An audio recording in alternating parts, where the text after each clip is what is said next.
السلام علیکم ورحمۃ اللہ وبرکاتہ۔ بسم اللہ الرحمن الرحیم۔ حافظ غلام مصطفیٰ چانڈیو ہے بیٹا۔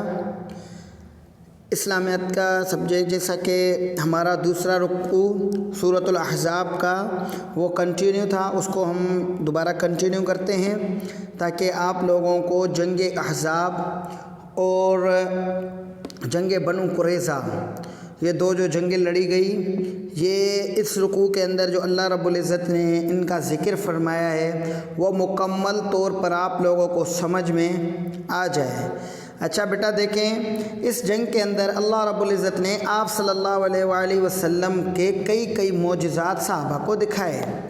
جیسا کہ ایک معجزہ میں آپ کو بتا دوں آپ صلی اللہ علیہ وآلہ وسلم کا، کہ خندق کھودنے کے دوران جو ہے صحابہ کرام کو بھوک لگی ہوئی تھی، آپ صلی اللہ علیہ وسلم کو بھی ایک صحابی آیا اور پیٹ سے کپڑا ہٹا کر دکھایا کہ یا رسول اللہ، بھوک کے مارے جسم پہ پیٹ پر ایک پتھر باندھا ہوا ہے۔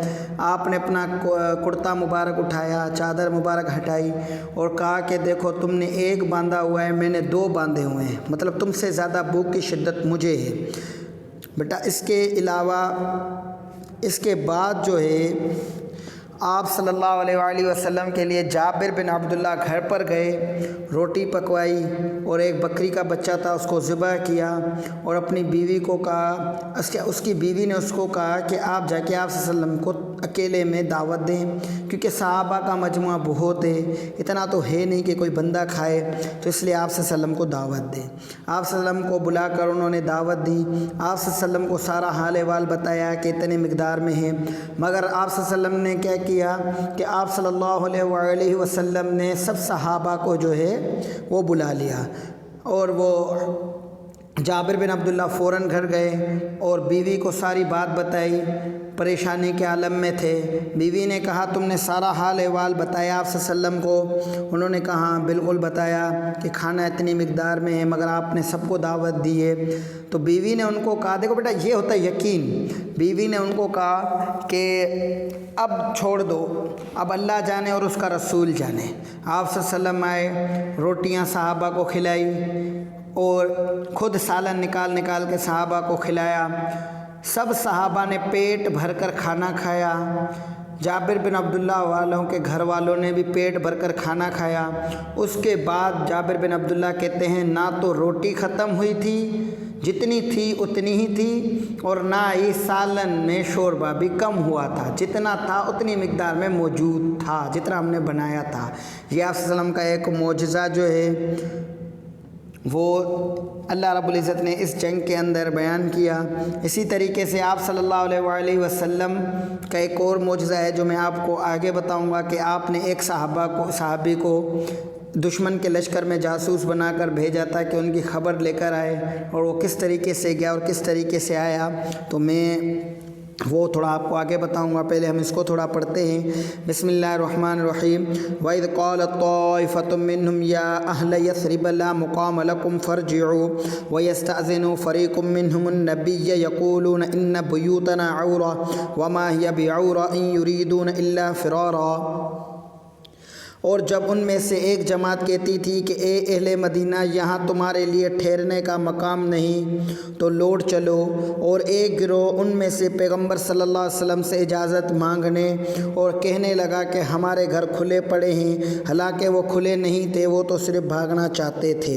آسان سی آیت ہے یہ۔ ان میں سے ایک جماعت یعنی کہ منافقین کی جماعت مدینے والوں کو کہتی تھی کہ یہاں سے چلو، کیونکہ ان کو موت دکھ رہی تھی، سامنے سے آگے سے بھی حملہ ہو رہا ہے، پیچھے سے بھی حملہ ہو رہا ہے۔ پہاڑ والے حملے کو روکنے کے لیے انہوں نے کوشش کی تھی، مگر جو گھر پہ حملہ ہو رہا ہے، جو بنو قریظہ والے کر رہے ہیں، وہ اگر آ گئے تو اس کو کس طریقے سے روکا جائے، یعنی کہ آگے بھی حملہ پیچھے بھی حملہ، آگے 12-15 ہزار کا لشکر، پیچھے بھی ایک پورا قبیلہ ہے۔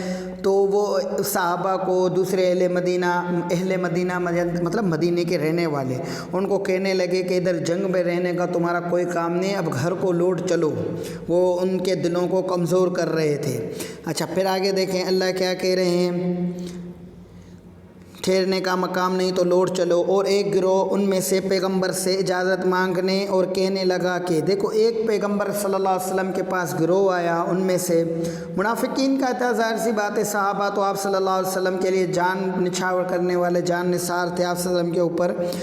تو دیکھیں وہ ان کو کہتے تھے کہ پیغمبر صلی اللہ علیہ وسلم سے اجازت مانگنے آئے، ان کو آ کر کہا آپ صلی اللہ علیہ وسلم کو کہ ہمارے گھر کھلے پڑے ہیں، ہماری عورتیں گھر پر تنے تنا بیٹھی ہیں، ہم ان کے پاس واپس جاتے ہیں، ان کے خیال، ان کی دیکھ بھال کرنے والا کوئی نہیں ہے۔ اللہ کہہ رہا ہے کہ ان کے گھر کھلے ہوئے نہیں تھے، مطلب وہ تو محفوظ تھے، یہ تو صرف یریدون الا فرارا، وہ تو صرف بھاگنا چاہتے تھے۔ مطلب کیا کہ وہ صرف جنگ سے بھاگنا، ان کو موت دکھ رہی تھی، وہ جنگ سے بھاگنا چاہ رہے تھے، وہ کہہ رہے تھے کہ ہم اس سے ہٹ جائیں۔ وَلَوْ دُخِلَتْ عَلَيْهِم مِّنْ أَقْطَارِهَا ثُمَّ سُئِلُوا الْفِتْنَةَ لَآتَوْهَا وَمَا تَلَبَّثُوا بِهَا إِلَّا يَسِيرًا، اور اگر فوجیں اطراف مدینہ سے ان پر داخل ہوں، پھر ان سے خانہ جنگی کے لیے کہا جائے تو فوراً کرنے لگے، اور اس کے لیے بہت ہی کم توقف کریں۔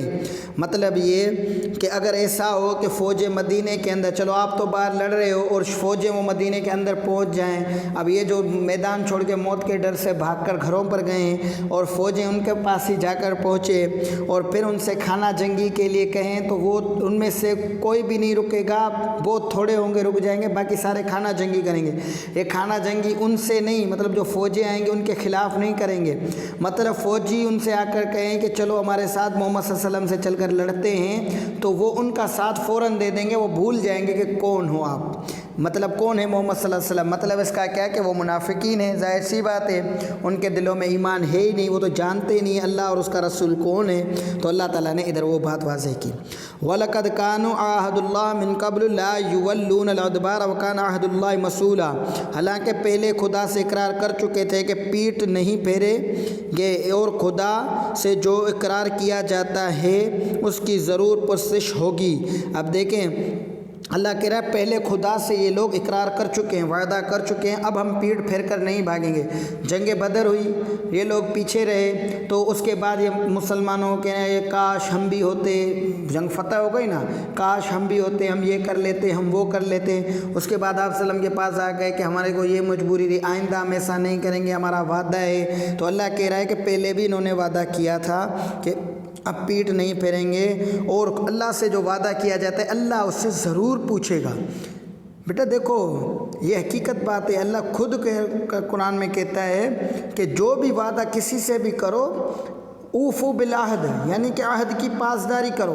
ان الوعد کان مسئولا، اللہ تعالیٰ ان العہد کان مسئولا، کہ اللہ تعالیٰ قیامت کے دن وعدوں کے بارے میں پوچھے گا کہ تم نے وہاں وعدہ کیا اس کو پورا نہیں کیا۔ تو کوئی بھی کسی سے جو وعدہ کرے یا قسم اٹھائے تو اس کو پورا کرے۔ اللہ تعالیٰ نے یہاں پر یہ ذکر فرمایا، قُل لَن يَنفَعَكُمُ الْفِرَارُ إِن فَرَرْتُم مِّنَ الْمَوْتِ أَوِ الْقَتْلِ وَإِذًا لَّا تُمَتَّعُونَ إِلَّا قَلِيلًا، کہہ دو اگر تم مرنے یا مار جانے سے بھاگتے ہو تو بھاگنا تم کو فائدہ نہیں دے گا، اور اس وقت تم بہت ہی کم فائدہ اٹھاؤ گے۔ اس کا مطلب کیا ہے، اگر کوئی بندہ موت سے بھاگنا چاہے تو بھاگ سکتا ہے کیا؟ اللہ کہہ رہے ہیں تم موت مرنے سے یا مار جانے سے، مطلب تم طبعی طور پر مرنے سے یا کسی اور تم کو اور آ کر مارے، اگر تم بھاگنا چاہتے ہو تو بھاگنا تم کو فائدہ ہی نہیں دے گا۔ اگر تمہاری موت لکھی ہوئی ہوگی، جہاں پر بھی لکھی ہوئی ہوگی وہاں پر تو وہ آ کر رہے گی، بھاگنے سے تو کوئی فائدہ نہیں ہے۔ کہ ایسا ہوتا ہے کہ بندہ گھر پر بیٹھ جائے موت نہیں آئے گی، باہر نکلے گا تو موت آئے گی، ایسا تو ہے ہی نہیں۔ بھروسہ تو اللہ پر ہوگا، جب جس کی جہاں جس وقت جس حالت میں اللہ نے موت لکھی ہے وہ اس کو آ کر ہی رہے گی۔ تو اللہ کہہ رہے ہیں وَإِذًا لَّا تُمَتَّعُونَ إِلَّا قَلِيلًا، اس وقت تم بہت ہی کم فائدہ اٹھاؤ گے۔ مطلب یہ کہ دیکھو اب جنگ سے بھاگو گے اور گھر جا کر مرو گے، یہ فائدہ بالکل کم اٹھایا، اور اگر تم حالت میدان میں مرو گے، شہید کے لاؤ گے، تو اللہ کے نزدیک بھی آپ کا وہ شان و شوکت بڑھے گی، آخرت میں جنت ملے گی۔ تو بڑے گھاٹے کا سودا کیا جن لوگوں نے میدان جنگ سے بھاگ گئے۔ قُلْ مَنْ ذَا الَّذِي يَعِصُكُم مِّنَ اللَّهِ إِنْ أَرَادَ بِكُمْ سُوءًا أَوْ أَرَادَ بِكُمْ رَحْمَةً وَلَا يَجِدُونَ لَهُم مِّن دُونِ اللَّهِ ولیًّا ولا نصیرا، کہہ دو اگر خدا تمہارے ساتھ برائی کا ارادہ کرے تو کون تم کو اس سے بچا سکتا ہے، یا اگر تم پر مہربانی کرنی چاہے تو کون اس کو ہٹا سکتا ہے۔ اور یہ لوگ خدا کے سوا کسی کو نہ اپنا دوست پائیں گے اور نہ مددگار۔ مطلب یہ ادھر برائی کا مطلب موت اور مہربانی کا مطلب زندگی۔ یہ کہہ رہے ہیں، قرآن پاک کی آیت کہہ رہی ہے، اللہ تعالیٰ فرما رہے ہیں کہ اگر خدا تمہارے ساتھ برائی کا، اگر خدا کا ارادہ ہو تم کو مارنے کا تو پھر کون تم کو موت سے بچا سکتا ہے، اور اگر اللہ کا ارادہ ہو تم کو زندہ رکھنے کا تو پھر کون ہے جو تم کو مار سکتا ہے۔ اللہ نے ارادہ کر لیا، اللہ جو چاہتے ہیں وہ کرتے ہیں۔ اگر اللہ نے ارادہ کر دیا کہ تم مرو گے تو کون ہے تم کو بچانے والا؟ جتنی بھی تدبیریں کر لو نہیں بچ پاؤ گے۔ دنیا کے اندر کافی لوگ ایسے سارے تھے جنہوں نے کہا ہم اتنے سال زندگی گزارنا چاہتے ہیں، بڑے بڑے ڈاکٹروں سے سرجریاں کروائی، انجیکشنیں لی، میڈیسن لی، مگر موت اپنے وقت پر آ گئی۔ وہ کتنے لوگ ہیں جو تنگ آ کر دعا کرتے ہیں کہ موت آ جائے، مگر اللہ زندگی دے رہے تو وہ مرتے ہی نہیں ہیں۔ مطلب اللہ تعالیٰ جو کہیں وہ ہوگا۔ اب دیکھو اللہ تعالیٰ کہہ رہے ہیں، اور یہ لوگ خدا کے سوا کسی کو نہ اپنا دوست پائیں گے اور نہ مددگار۔ مطلب اللہ کے سوا نہ کوئی کسی کا دوست ہے نہ کوئی مددگار ہے۔ ظاہر سی بات ہے بھئی، یہ پورا ملک بادشاہت اللہ کی ہے، اللہ جو چاہیں گے وہ ہوگا۔ اگر اللہ ہی ہمارے ہو جائے، اللہ ہی ہمارے دوست بن جائیں، اللہ ہی ہمارے مددگار بن جائیں تو یہ سب کچھ بھی ہمارا ہو جائے گا۔ تو اللہ رب العزت وہ چیز فرما رہے ہیں ان لوگوں کے بارے میں۔ قد يعلم الله المعوقين منكم والقائلين لإخوانهم هلم إلينا ولا يأتون البأس إلا قليلا۔ خدا تم میں سے ان لوگوں کو بھی جانتا ہے جو لوگوں کو منع کرتے ہیں اور اپنے بھائیوں سے کہتے ہیں کہ ہمارے پاس چلے آؤ، اور لڑائی میں نہیں آتے مگر کم۔ وہی بات کفار یہ یہود مکہ مدینہ منافقین، اللہ کہہ رہے ہیں کہ میں ان لوگوں کو جانتا ہوں جو لوگوں کو منع کرتے ہیں کہ جنگ کرنے نہیں جاؤ، ہمارے پاس واپس آ جاؤ، اور اپنے بھائیوں سے کہتے ہیں کہ ہمارے پاس چلے آؤ۔ دراصل ہوا یہ تھا کہ ایک صحابی کے بھائی تھے، انہوں نے یہی کام کیا تھا کہ وہ مزے سے بیٹھ کر کھانا کھا رہے تھے، تو صحابی نے کہہ دیا کہ تم یہاں پر مزے سے کھا پی رہے ہو، وہاں پر آپ صلی اللہ علیہ وسلم جنگ لڑ رہے ہیں اور اتنی سختی آئی ہوئی ہے۔ تو اس نے اس کو بھی منع کیا، میرے بھائی تو بھی نہیں جا، تو بھی میرے پاس واپس آ جا۔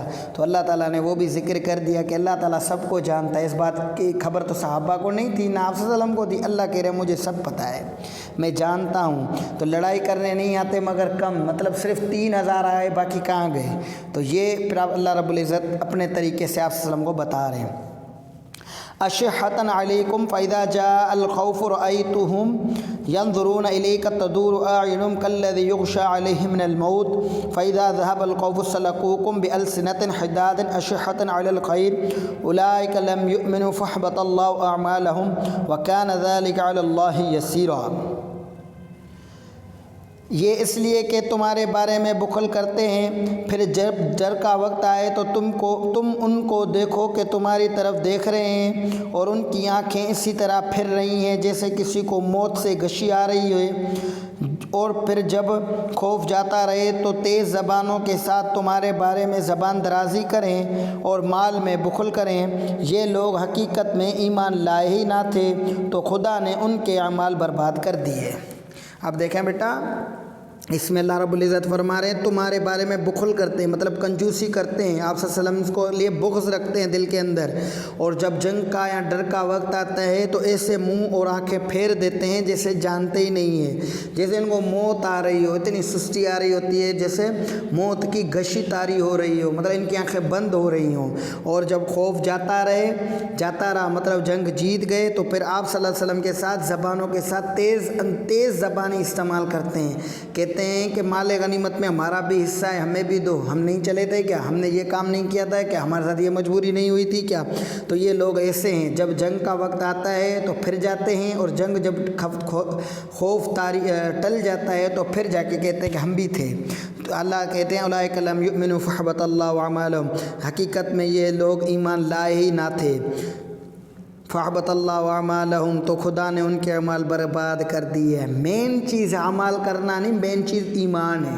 اگر آپ کے اندر ایمان نہیں ہے، اللہ کو اور اس کے رسول کو نہیں مانتے، تو آپ کتنے بھی سجدے کر لیں، کچھ بھی کر لیں، کوئی قابل قبول نہیں ہے۔ اگر اللہ کو مانتے ہیں، آپ صلی اللہ علیہ وسلم کو مانتے ہیں، آخرت کے دن کو مانتے ہیں، پھر آپ صرف 5 وقت کی جو اللہ نے نماز فرض کی ہے، 5 وقت کی نماز فرض کی ہے، وہ بھی پڑھو تو وہ بھی بہت بڑی چیز بن جاتی ہے۔ وَكَانَ ذَلِكَ عَلَى اللَّهِ يَسِيرًا، اور یہ خدا کو آسان تھا۔ مطلب ان کے لیے، تو اللہ کے لیے کیا مشکل ہے؟ وہ تو کہتا ہے بس کن فیکن، کن، وہ کہتا ہے ہو جا، فیکن تو وہ ہو جاتا ہے۔ یحسبون الاحزاب لم یذهبوا، خوف کے سبب خیال کرتے ہیں کہ فوجی نہیں گئے۔ وَإِن يَأْتِ الْأَحْزَابُ يَوَدُّوا لَوْ أَنَّهُمْ بَعْدُونَ فِي الْأَعْرَابِ يَسْأَلُونَ عَنْ أَنْبَائِكُمْ وَلَوْ كَانُوا فِيكُمْ مَا قَاتَلُوا إِلَّا قَلِيلًا۔ خوف کے سبب خیال کرتے ہیں کہ فوجی نہیں گئے، اور اگر لشکر آ جائے تو تمنا کریں کہ کاش گواروں میں جا رہے ہیں، اور تمہاری خبریں پہنچایا کریں، اور اگر تمہارے درمیان ہو تو لڑائی نہ کریں مگر کم۔ منافقوں کی، یہودیوں کی اللہ تعالیٰ نے اسلام سے بغض رکھنے والوں کی تمام عادتیں بیان کر دی کہ وہ ان کے دل میں یہ خوف ہوتا ہے کہ فوجی ابھی تک نہیں گئے، مطلب وہ وہیں پر بیٹھے ہیں، اور اگر لشکر آ جائے تو تمنا کریں کہ کاش گوار، مطلب یہ کہتے ہیں کہ لشکر آ جائے تو لڑائی میں نہ جائیں، ہم گنوار ہیں کہ ہم دیکھ رہے ہیں سامنے موت آ رہی ہے، ہم کیوں جائیں۔ اور پھر کیا کرتے ہیں کہ آپ صلی اللہ علیہ وسلم کی خبریں بھی ان تک پہنچاتے ہیں۔ وَلَوْ كَانُوا فِيكُمْ مَا، اور اگر تمہارے درمیان ہو تو لڑائی نہ کریں مگر کم، اور آپ صلی اللہ علیہ وآلہ وسلم کے ساتھ ہوتے ہیں تو لڑائی بھی نہیں کرتے مگر کم۔ یہ تو ہو گیا جنگ احزاب کا احوال۔ اب میں تھوڑا آپ کو بتاؤں کہ اس کا نتیجہ کیا نکلا تھا۔ تو بیٹا دیکھیں، جنگ احزاب کے دوران 1 مہینے تک میں نے بتایا آپ کو، انہوں نے جنگ کا محاصرہ کیا، تیر چلائے، ہر چیز ہوئی۔ اللہ رب العزت نے آپ صلی اللہ علیہ وآلہ وسلم کی مدد کی، ہوا کے ذریعے سے ان کے گھوڑے بھاگ گئے، ان کی چولہوں سے ہانڈیاں جو ہے وہ الٹ گئی، اور ان کے اوپر خوف طاری ہو گیا۔ اس کے بعد ابو سفیان یہ چاہ رہے تھے کہ ہم واپس چلے جائیں، اب وہ واپس جا نہیں پا رہے تھے۔ کیونکہ سردار تھا، ایک دم سے نہیں کہہ رہا تھا، وہ کہہ رہا تھا کہ مجمع میں ان سے صلاح مشورہ کر کے اور پھر بات کری جائے۔ اب یہ بات آپ صلی اللہ علیہ وآلہ وسلم نے، یہ خبریں آپ صلی اللہ علیہ وسلم تک پہنچی تو آپ نے کیا کہا؟ آپ نے مجموعے سے خطاب کر کہا کہ کون ہے جو دشمن کے پاس جائے اور ان کی خبر لا کر مجھے دے کہ ان کے مابین کیا چل رہا ہے، ان کا آگے ارادہ کیا ہے۔ تو صحابہ کہتے ہیں کہ اتنی زیادہ سردی تھی کہ جس کی کوئی حد نہیں ہے، تو ہم میں سے کوئی بھی نہیں اٹھا۔ آپ نے پھر گئے، نماز میں مشغول ہو گئے، پھر آئے، پھر آپ نے یہ اعلان کیا، پھر کوئی نہیں اٹھا۔ پھر آپ واپس گئے، نماز میں مشغول ہو گئے، پھر آپ آئے، پھر اعلان کیا، پھر کوئی نہیں اٹھا۔ پھر آپ صلی اللہ علیہ وسلم نے حضرت حذیفہ بن یمان ان سے کہا کہ آپ جاؤ۔ اب حذیفہ بن یمان کہتے ہیں کہ میری بھی حالت دوسرے صحابہ کی طرح تھی، مگر آپ صلی اللہ علیہ وسلم نے میرا نام لے کر مخاطب کیا تو اطاعت کرنا اب واجب تھی۔ پہلے تو عام مخاطب تھا کہ کوئی بھی چلا جائے، مگر اب جو مخاطب ہے وہ سب کو چھوڑ کر خاص مجھے، اب انکار نہیں ہو سکتا۔ وہ کھڑے ہو گئے اور جانے کے لیے تیار ہو گئے۔ جب وہ بیٹا جا رہے تھے تو آپ صلی اللہ علیہ وسلم نے ان کو دعا دی اور کہا کہ جب تک میرے پاس واپس خبر لا کر نہ آؤ تب تک بیچ میں آپ نے کوئی اور کام نہیں کرنا۔ حذیفہ بن یمان وہاں پر گئے دشمن کے لشکر میں اور ان کے ساتھ جا کر بیٹھ گئے۔ ابو سفیان مشورہ کرنے کے لیے سب کو جمع کیا، مگر وہ بھی ہوشیار تھا کہ کوئی ایسا بندہ نہ ہو رات کے اندھیرے میں، کوئی جاسوس نہ ہو محمد صلی اللہ علیہ وسلم کا، وہ ان پاس جا کے خبریں پہنچائیں۔ اس نے کہا کہ بھائی سب سے پہلے سب لوگ ایک دوسرے کو پہچان لو، ہاتھ رکھ کر پوچھ لو کہ کون کون ہے۔ حذیفہ بن یمان کو تھوڑا خطرہ محسوس ہوا، انہوں نے کیا کیا کہ ایک دم سے جو ہے اپنے برابر والے شخص کو کہا ہاں بھائی تو کون ہے؟ اس نے کہا کمال کرتے ہو، مجھے نہیں پہچانتے، میں فلاں بن فلاں ہوں۔ اس طریقے سے حذیفہ بن یمان کا اللہ تعالیٰ نے پردہ رکھ دیا اور ان کی حفاظت کر دی۔ حذیفہ بن یمان کہتے ہیں ابو سفیان بالکل میرے نزدیک تھا، میں نے تیر اور کمان اٹھایا، اس کی طرف نشانہ باندھا، مگر مجھے آپ صلی اللہ علیہ وسلم کی بات یاد آ گئی کہ جب تک میرے پاس واپس لوٹ کر نہ آؤ تب تک آپ نے بیچ میں کوئی بھی کام نہیں کرنا، تو میں نے دوسرا کوئی کام نہیں کرنا تھا۔ تو ابو سفیان نے یہ اعلان کیا کہ بھائی میری رائے یہ ہے کہ اب واپس چلو، کیونکہ کھانے پینے کی اشیاء بھی ختم ختم ہو گئی ہیں، سردی بھی بہت ہے، اب واپس چلو، اب مقابلہ اور نہیں کر سکتے، تو سب لوگ جانے کی تیاری کرنے لگے۔ پھر یہ حذیفہ بن یمان آپ صلی اللہ علیہ وسلم کے پاس آئے اور آپ صلی اللہ علیہ وسلم کو آ کر یہ بات بتائی۔ آپ صلی اللہ علیہ وسلم مسکرائے۔ حذیفہ بن یمان کہتے ہیں کہ آپ صلی اللہ علیہ وسلم ایسا مسکرائے کہ آپ صلی اللہ علیہ وسلم کے اندھیری رات میں بھی دانت مبارک چمک رہے تھے، روشن چمک رہے تھے۔ ٹھیک ہے بیٹا، یہ جنگ بیٹا تھوڑی سخت تھی۔ اس جنگ کے دوران آپ صلی اللہ علیہ وسلم کی نمازیں بھی قضا ہوئی ہیں۔ آپ صلی اللہ علیہ وسلم کی 2-3 دن تک کچھ کہتے نہیں، ایک ہی دن 4 نمازیں، کچھ کہتے ہیں نہیں، کبھی ظہر قضا ہو گئی عصر تک، یا کبھی عصر قضا ہو گئی مغرب تک، مطلب نمازیں بھی قضا ہوئی ہیں بالکل۔ یہ اس کے اندر جو ہے سخت جنگ تھی بالکل ہی۔ آپ صلی اللہ علیہ وسلم کے اوپر سخت حالات گزرے اس جنگ کے دوران۔ اس طریقے سے اس جنگ کو اللہ تعالیٰ نے فتح کروا دیا اور وہ لوگ بھاگ گئے اور مسلمان واپس آ گئے۔ اچھا، ایک اور اللہ تعالیٰ نے تھوڑی مدد کی تھی آپ صلی اللہ علیہ وسلم کی، وہ کس طریقے سے کہ بنو غطفان قبیلے کا جو ہے ایک بندہ تھا، سب سے مضبوط قبیلہ بنو غطفان تھا، اس کا بندہ تھا نعیم بن مسعود رضی اللہ تعالیٰ عنہ۔ وہ آپ صلی اللہ علیہ وسلم کے پاس آیا اور کہا یا رسول اللہ میں نے ایمان لے کر آیا ہوں، میں آپ کے ساتھ ہوں، مگر یہ بات میرے قبیلے والوں کو ابھی تک نہیں پتا کہ میں آپ کے پاس آیا ہوں اور میں مسلمان ہو چکا ہوں، میرے لیے کوئی کام ہو تو بتاؤ۔ آپ نے کہا کہ تم ایک بندہ اتنے بڑے قبیلے کے ساتھ اور کیسے مقابلہ کر سکتا ہے، کیا کام کر سکتا ہے؟ اس نے کہا جو اچھا میں کرنا چاہوں آپ مجھے اس کی اجازت دے دو۔ آپ نے اجازت دے دی۔ اس نے کیا کیا، سب سے پہلے گیا بنو قریظہ کے پاس اور اس کو جا کر کہا کہ دیکھو کل کو مکہ اور ہمارا قبیلہ، میں تمہارا دوست ہوں۔ انہوں نے کہا بالکل تم ہمارے پرانے دوست ہو۔ اس نے کہا میں تمہاری بھلائی چاہتا ہوں، ہمارا قبیلہ بنو غطفان ہو گیا یا قریش مکہ ہوگا، یہ تو کل کو چلے جائیں گے اپنے اپنے گھروں پر، پھنسو گے تم جو تم مدینے میں رہتے ہو، تمہارا کیا بنے گا؟ تم نے محمد صلی اللہ علیہ وسلم سے معاہدہ توڑا ہے، ان سے معاہدہ کیا، تو تمہارا کیا بنے گا؟ انہوں نے کہا ہاں یہ بات تو آپ نے صحیح کی۔ بولا پھر ہم کیا کریں؟ انہوں نے کہا کہ بڑے بڑے سردار قریش سے اپنے پاس سے گروی رکھوا لو تاکہ وہ بھاگ نہ پائیں، ان کے سردار تمہارے پاس گروی رکھے ہوئے ہیں اور تمہارا آخر تک ساتھ دیں۔ انہوں نے کہا یہ صحیح ہے۔ پھر وہ چلا گیا قریش کے پاس اور قریش کو جا کے بولا کہ دیکھو بنو غطفان قبیلے والے، بنو قریظہ قبیلے والے جو ہیں محمد صلی اللہ علیہ وسلم سے معاہدہ کر چکے ہیں، وہ اپنی جان چھڑانے کے لیے تم سے سردار مانگیں گے اور سردار جو ہے پھر آپ صلی اللہ علیہ وسلم کو دے دیں گے اور ان کی گردنیں ان کو مارا جائے گا۔ اب ادھر بنو غطفان قبیلے کے پاس بھی اس نے جا کے اپنے قبیلے کے پاس ایسی باتیں بول دی۔ اب بنو غطفان قبیلہ اور قریش کے قبیلے نے کہا کہ بھائی اب ان کو پیغام دیتے ہیں۔ ابو سفیان نے ان کو پیغام دیا بنو قریظہ والوں کو کہ بھائی اب ہم تھک گئے ہیں اور ہمارے پاس مال اور اسباب ختم ہو گئے، اب تم نے بھی معاہدہ کیا تھا کہ ہم محمد صلی اللہ علیہ وسلم سے جنگ کریں گے تو تم جنگ کرو، اب تمہاری باری ہے۔ ابو سفیان کو دیکھنا تھا کہ جو ابو نعیم بن مسعود بات لے کر آئے ہیں وہ صحیح ہے کہ نہیں۔ انہوں نے اس کو تو ابو نعیم نے پہلے ہی سمجھا دیا تھا، انہوں نے وہی بولا کہ ہم کو کچھ سردار دے دو تاکہ ہم ان کو گروی رکھیں اور پھر آپ کی ہم مدد کریں گے۔ ابو سفیان کو وہ بات ابو نعیم کی یاد آ گئی اور اس نے کہا کہ بھائی سردار ہم نہیں دیں گے، چاہو تو ہماری مدد کرو، چاہو تو نہ کرو۔ تو اس طریقے سے وہ تینوں قبیلوں کو آپس میں لڑا دیا گیا اور نعیم بن مسعود کے ذریعے سے اللہ رب العزت نے اس طریقے سے آپ صلی اللہ علیہ وسلم کی مدد فرمائی۔ تو بیٹا بہرحال صورتحال یہ نکلی کہ وہ لوگ بھاگ گئے اور آپ صلی اللہ علیہ وسلم کو فتح ہو گئی۔ ابھی آپ صلی اللہ علیہ وسلم گھر پہنچے ہی تھے کہ جبرائیل دوبارہ آ گئے کہ یا رسول اللہ، غالباً ظہر کی نماز پڑھانے کے لیے آپ نے غسل فرمایا، کہا کہ یا رسول اللہ ہم آگے، آپ نے تلواریں رکھ لی، ہم نے نہیں رکھی، ابھی چلیں گے بنو قریظہ، وہاں پر جا کے لڑنا ہے۔ آپ صلی اللہ علیہ وسلم نے صحابہ کو اعلان کیا کہ بھائی عصر کی نماز جا کے بنو قریظہ میں پڑھنی ہے، مطلب اصل پہلے نہیں پڑھنی، بنو قریظہ میں جا کر پڑھیں گے۔ وہاں پہنچ گئے، مطلب صحابہ دوبارہ تھکے ہوئے ٹوٹے ہوئے دوبارہ تلواریں اٹھائی اور جا کے وہاں پر پہنچے اور ان لوگوں نے اپنے آپ کو قلعے میں بند کر دیا۔ اور اس کے بعد کعب نے اپنے قبیلے والوں کو 3 باتیں بتائیں، کہا یا تو محمد صلی اللہ علیہ وسلم کا دین قبول کر لو، تم سب جانتے ہو کہ وہ حق پر ہے، اس کا دین قبول کر لو وہ تم سب کو بخش دے گا، یا تو پھر تمہارے عورتوں اور بچوں کو چھوڑ دیا جائے گا، باقی تم سب کو قتل کر دیا جائے گا، یا تو پھر تم کیا کرو کہ اپنے جو ہے نا بچوں اولاد اور بچوں کو خود قتل کر دو۔ انہوں نے کہا ہم یہ تینوں کام نہیں کر سکتے۔